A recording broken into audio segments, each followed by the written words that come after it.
Hi guys, welcome back to my channel Mouni vlogs. ఈరోజు lunch బాక్స్లోకి ఈజీగా చేసుకుని క్యారెట్ రైస్ చేస్తున్నాను. ఫస్ట్ కడాయి తీసుకొని ఆయిల్ వేసుకొని ఆయిల్ హీట్ అయ్యాక లవంగం, చెక్క, ఇలాచి, బిర్యానీ ఆకు కూడా వేసుకొని ఫ్రై చేసుకోవాలి. అది కూడా కొంచెం ఫ్రై అయ్యాక ఆనియన్, పచ్చిమిర్చి వేసుకోవాలి. ఇక్కడ నేను హాఫ్ ఆనియన్ తీసుకున్నాను, ఒక పచ్చిమిర్చి కూడా తీసుకొని ఫ్రై చేసుకోవాలి.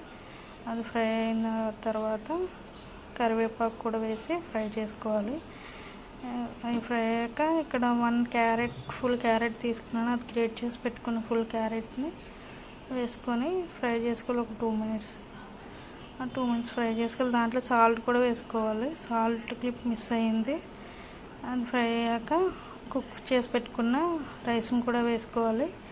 రైస్ కూడా బాగా కలిసేలాగా మిక్స్ చేసుకోవాలి. అది మొత్తం పట్టే వరకు బాగా మిక్స్ చేసుకోవాలి. అది మిక్స్ అయ్యాక సాంబార్ పౌడర్ వేసుకోవాలి. ఇక్కడ సాంబార్ పౌడర్ కూడా బాగా మిక్స్ అయ్యాక కొంచెం లెమన్ జ్యూస్ వేసుకోవాలి. లెమన్ జ్యూస్ అది కూడా వేసి కొంచెం మిక్స్ చేసి స్టవ్ కట్టేయాలి. అంతే, వేడి వేడి క్యారెట్ రైస్ రెడీ. ఈ వీడియో కనుక నచ్చినట్టయితే లైక్ చేయండి, షేర్ చేయండి, సబ్స్క్రైబ్ చేసుకోండి.